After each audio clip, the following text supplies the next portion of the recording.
তাহলে আমরা এখন তাহলে কি করবো, তাহলে অনুশীলনী 13, ঠিক আছে, তাকাই দিকে।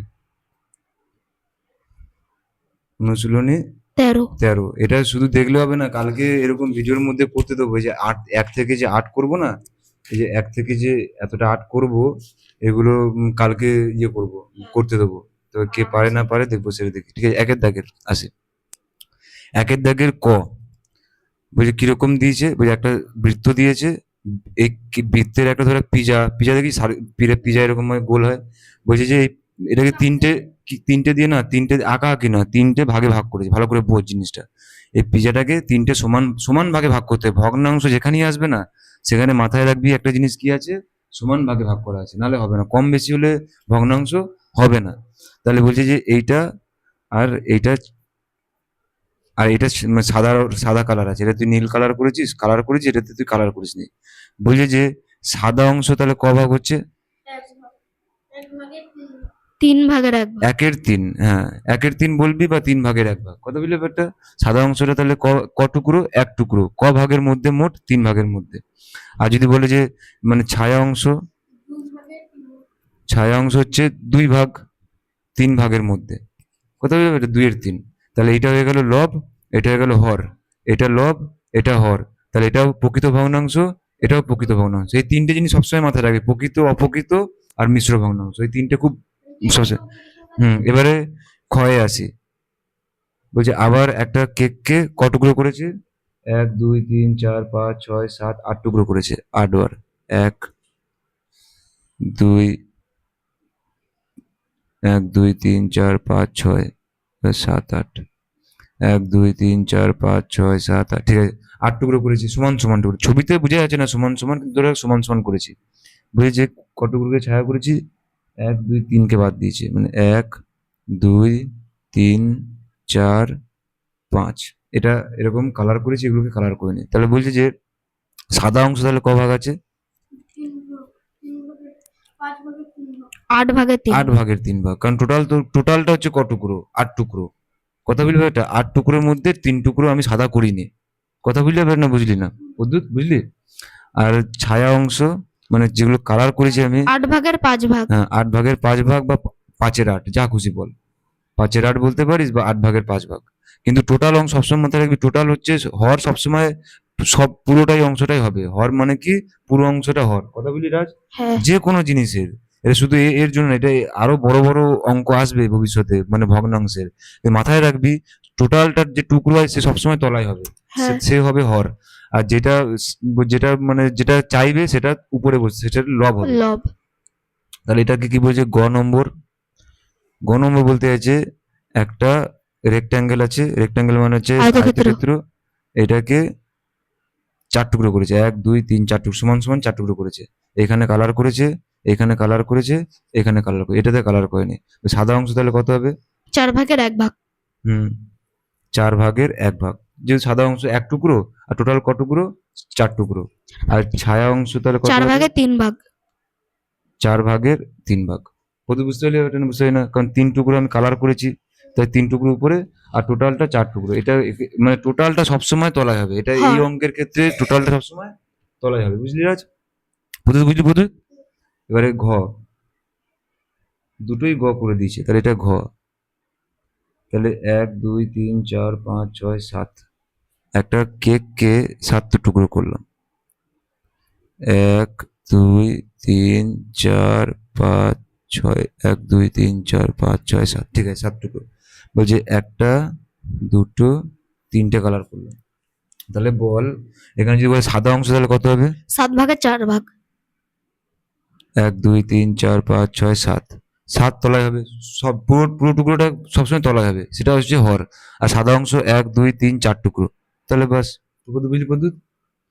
তাহলে ছায়া অংশ তাহলে সাত কত ভাগে হবে, তিন ভাগ হ্যাঁ 7 ভাগ হচ্ছে টোটালটা, 7 ভাগ তলায় হলো, আর 3 ভাগ রং করেছি আমি, ব্যাস, এটা হয়ে গেল। তাহলে এটাও প্রকৃত ভগ্নাংশ, এটাও প্রকৃত ভগ্নাংশ। এবার হচ্ছে হ্যাঁ এটা একটু ছবিটা আঁকতে কঠিন আছে, অনেকগুলো ছবি হয়েছে তো এটাতে। হুম 1 2 3 4 5 6, 1 2 3 4 5 6 1 2 3 4 5 6 ঠিক আছে। তাহলে কর 1 2 3 4 মানে আগে এটাই করি এটা। হুম না না কোনো রং এটা এমনি রং করে এটা তো অঙ্ক, এটা তো ছবি নয় তো, এগুলো সব ছবি ভাবছিস নাকি এগুলো? এটা করেছে, হ্যাঁ এটা করেছে, হ্যাঁ। এবার বল সাদা অংশ তাহলে কত?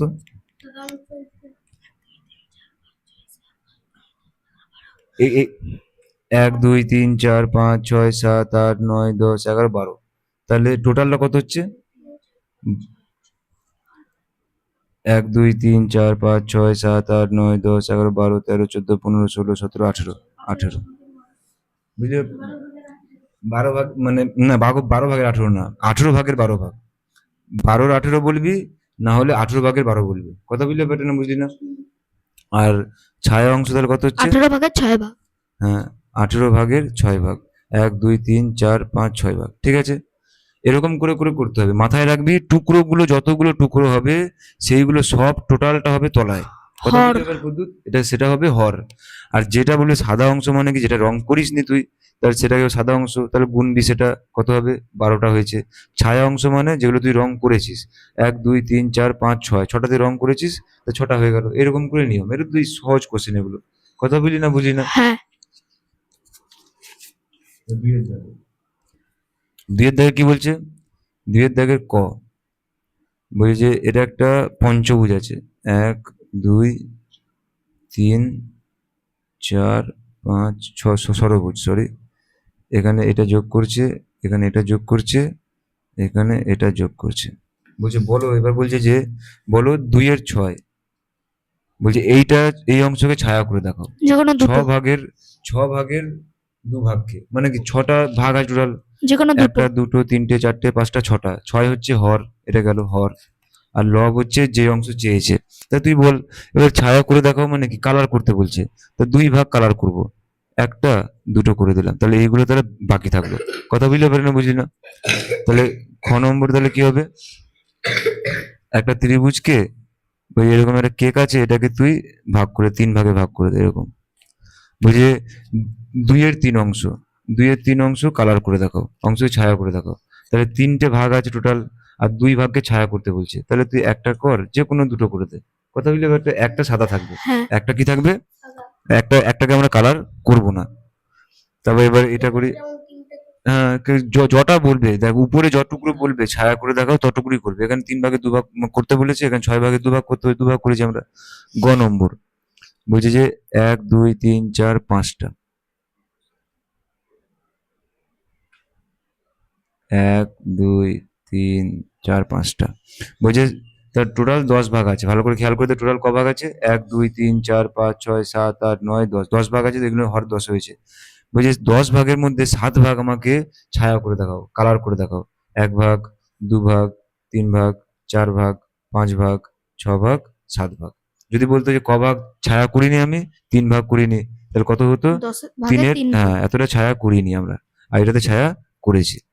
কথা বুঝলি? এরকম তো কালার করতে হবে, এরকম কোশ্চেন দেবে, কালার করতে হবে, মানে এরকম মানে এঁকে দিলেই হবে। হ্যাঁ, এইটাতে আসি 3 নম্বর, এটা খুব ভালো কোশ্চেন। ওই নিম্নের ভগ্নাংশগুলির দ্বারা কি বুঝি লেখো, মানে কি বলছে, এটাতে কি বলছে, এর মানে, এর মানে কি বলছে যে 8 ভাগের 5 ভাগ, এর মানে কি 8 ভাগের 8 ভাগের 5 ভাগ, এর মানে 8 ভাগের 5 ভাগ। কথা বুঝতে পারলে এটা বুঝতে পারি না?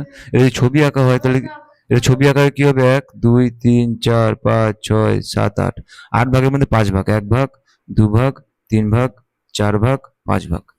এটার মানে হচ্ছে তোর এইটা 8টা ভাগ করতে হবে, আর 5টা তোর কালার করতে হবে, মানে এটার মানে হচ্ছে এটা। কথা বুঝলে ব্যাপারটা? তাহলে এটা তাহলে কি হবে?